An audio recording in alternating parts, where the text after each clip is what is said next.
జై శ్రీరామ్. మనిషికి కులం ప్రధానమైంది కాదు, గుణం ముఖ్యమైంది. తద్వారా సహనవాత్సల్యాలతో, భక్తిభావంతో, నిత్యానపాయని లక్ష్మీదేవితో ఎల్లప్పుడూ కలిసి ఉండే నారాయణుని శరణాగతి చేయడం ద్వారా జీవితం ధన్యం చేసుకుని ముక్తి పొందవచ్చన్నది ఆళ్వార్ల సిద్ధాంతం. 5-10వ శతాబ్దాల మధ్య తమిళనాడులో గొప్ప శివభక్తులుగా ప్రసిద్ధి పొందిన 63 మంది నయనాలు ఎలా ఉండేవారో, అలానే 7-9 శతాబ్దాల మధ్య విష్ణు భక్తులైన 12 మంది ఆళ్వార్లు కూడా ఉండేవారు. తమిళ పదమైన ఆళ్వారులు అంటే భక్తిపరులు అని అర్థం.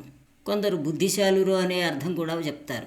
భక్తిపరులైన శ్రీ వైష్ణవ ఆళ్వార్ల గురించి విజయనగర ప్రభువు శ్రీకృష్ణదేవరాయలు తన ఆముక్తమాల్యద కావ్యంలో అలపన్నిద్దరు సూర్యులందును సముద్యల్లీలగా ఉన్న అనే పద్యంలో ఆళ్వార్ల గొప్పతనం ఎలాంటిదో చెప్తారు.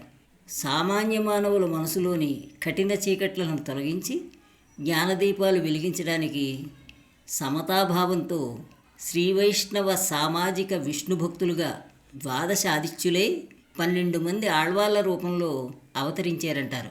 వారందరికీ నమస్కారాలు సమర్పిస్తున్నానంటారు. శ్రీ వైష్ణవ గురు పరంపరలో వీళ్ళందరి గురించి చెప్పిన శ్లోకం ఒకటి ఉంది. భూతం సరస్య మహదాహ్వయ భట్టనాథ శ్రీభక్తిసార కులశేఖర యోగివాహాన్ భక్తాంఘ్రిరేణు పరకాల యతీంద్రమిశ్రాన్ శ్రీమత్పరాంకుశమునిం ప్రణతోస్మి నిత్యం అంటారు. 12 మంది ఆళ్వార్ల పేర్లు ఇందులో ప్రస్తావించడం జరిగింది. ప్రధానంగా శ్రీభక్తిసార అనే పదంలో శ్రీ అంటే ఆండాళ్ళు లేక గోదాదేవి అని అర్థం. ఈవిడ భూదేవి అవతారంగా చెప్తారు. వైష్ణవ భక్తురాలైన ఈవిడ వసుదైక కుటుంబకం సామాజిక భావంతో ఊర్లో ఉండే పెళ్లి కాని పిల్లలు, యువతులు, పెళ్ళైన వాళ్ళు అందరి చేత ధనుర్మాస వ్రతం దగ్గరుండి చేయించింది. అందరూ సుఖంగా ఉండాలని కోరుకుంది.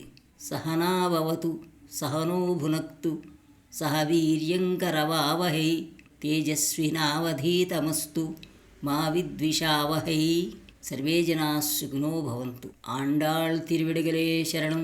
జై శ్రీమన్నారాయణ. జై శ్రీరామ్.